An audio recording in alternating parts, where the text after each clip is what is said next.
Breaking news ১,৩৭,০০০ কোটি টাকার বরাদ্দ ঘোষণা শেষে সরকারি চাকরিজীবী ও পেনশনভোগীদের জন্য এলো দুটি মহা সুখবর। বিস্তারিত পুরো ভিডিওতে। আসসালামু আলাইকুম। আপনি যদি একজন সরকারি চাকরিজীবী হয়ে থাকেন তাহলে নবম পে স্কেলের সর্বশেষ আপডেট জানতে আমাদের চ্যানেলটি সাবস্ক্রাইব করুন।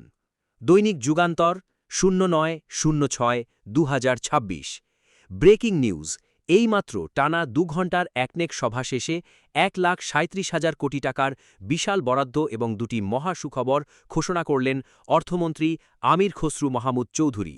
আজকের এই ঘোষণাকে ঘিরে দেশ জুড়ে শুরু হয়েছে ব্যাপক আলোচনা।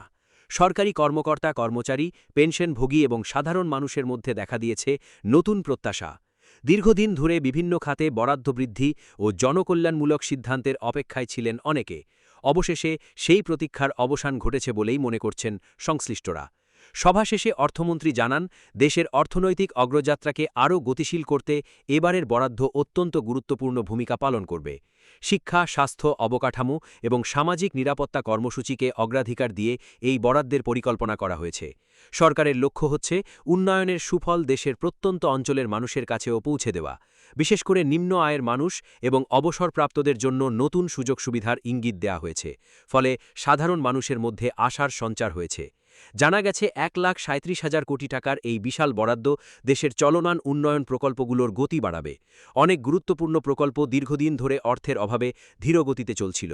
নতুন বরাদ্দের ফলে সেসব প্রকল্প দ্রুত বাস্তবায়নের সুযোগ তৈরি হবে। এর মাধ্যমে কর্মসংস্থানের নতুন ক্ষেত্র সৃষ্টি হতে পারে বলে মনে করছেন অর্থনীতিবিদরা।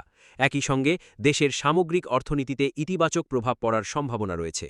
অর্থমন্ত্রী তার বক্তব্যে বলেন, দেশের অর্থনৈতিক ভিত্তিকে আরও শক্তিশালী করার জন্য সরকার দীর্ঘমেয়াদী পরিকল্পনা নিয়ে এগোচ্ছে। শুধু বর্তমান নয়, ভবিষ্যৎ প্রজন্মের কথা মাথায় রেখেই বিভিন্ন সিদ্ধান্ত নেওয়া হচ্ছে। উন্নয়নের ধারাবাহিকতা বজায় রাখতে অর্থের সুষ্ঠু ব্যবহার নিশ্চিত করা হবে। বরাদ্দকৃত প্রতিটি টাকার যথাযথ ব্যবহার নিশ্চিত করার উপর জোর দেওয়া হয়েছে। এজন্য সংশ্লিষ্ট মন্ত্রণালয়গুলোকে বিশেষ নির্দেশনাও দেওয়া হয়েছে। এবার আসা যাক প্রথম মহা সুখবরের কথায়। অর্থমন্ত্রী ইঙ্গিত দিয়েছেন যে সরকারি চাকরিজীবীদের জন্য একটি বড় ধরনের আর্থিক সুবিধা নিয়ে সরকার ইতোমধ্যে কাজ করছে। দীর্ঘদিন ধরে বেতন ভাতা ও অন্যান্য সুযোগ সুবিধা বৃদ্ধির যে দাবি ছিল সেটি গুরুত্বের সঙ্গে বিবেচনা করা হচ্ছে। সরকারের উচ্চ পর্যায়ে এ বিষয়ে একাধিক আলোচনা হয়েছে। ইতিবাচক সিদ্ধান্তের সম্ভাবনা রয়েছে বলেও জানানো হয়েছে। ফলে চাকরিজীবীদের মধ্যে নতুন আশার সঞ্চার হয়েছে। সরকারি কর্মচারীরা মনে করছেন, বর্তমান বাজার পরিস্থিতিতে জীবনযাত্রার ব্যয় অনেক বেড়ে গেছে। সে কারণে নতুন আর্থিক সুবিধা বাস্তবায়িত হলে তারা বড় ধরনের স্বস্তি পাবেন। বিশেষ করে নিম্ন ও মধ্যম স্তরের কর্মচারীরা এর সুফল বেশি অনুভব করবেন।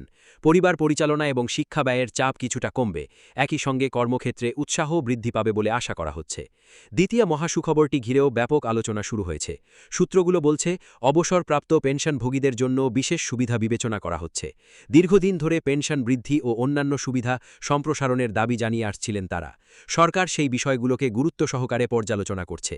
ইতিবাচক কোনো ঘোষণা এলে লাখ লাখ পেনশনভোগী উপকৃত হবেন। পেনশনভোগীদের একটি বড় অংশ বর্তমানে নির্দিষ্ট আয়ের উপর নির্ভরশীল। বাজারে নিত্য প্রয়োজনীয় পণ্যের মূল্য বৃদ্ধির কারণে তাদের জীবনযাত্রা অনেক কঠিন হয়ে পড়েছে। নতুন সুবিধা কার্যকর হলে তারা আর্থিকভাবে কিছুটা স্বস্তি পাবেন। চিকিৎসা এবং দৈনন্দিন ব্যয় নির্বাহ করাও সহজ হবে। ফলে তাদের জীবনমান উন্নত হবার সম্ভাবনা তৈরি হবে। অর্থনীতি বিশ্লেষকরা বলছেন, এত বড় বরাদ্দ দেশের উন্নয়ন কর্মকাণ্ডকে আরও শক্তিশালী করবে। সঠিক পরিকল্পনা ও বাস্তবায়নের মাধ্যমে এই অর্থ দেশের বিভিন্ন খাতে ইতিবাচক পরিবর্তন আনতে পারে। কর্মসংস্থান বৃদ্ধি, অবকাঠামো উন্নয়ন এবং সামাজিক নিরাপত্তা জোরদারে এটি গুরুত্বপূর্ণ ভূমিকা রাখবে। বিশেষ করে গ্রামীণ অর্থনীতিতে এর ইতিবাচক প্রভাব পড়তে পারে, যার ফলে সামগ্রিকভাবে দেশের অর্থনীতি আরও শক্তিশালী হবে। সভার পর বিভিন্ন মহলে আলোচনা চলছে যে আগামী কয়েক সপ্তাহের মধ্যেই আরও বিস্তারিত তথ্য প্রকাশ করা হতে পারে। কোন খাতে কত বরাদ্দ যাবে এবং কারা সরাসরি সুবিধাভোগী হবেন সে বিষয়েও স্পষ্ট ধারণা দেয়া হতে পারে। এজন্য সবাই এখন পরবর্তী ঘোষণার অপেক্ষায় রয়েছেন। সরকারি বিভিন্ন দফতরও সম্ভাব্য প্রস্তুতি শুরু করেছে।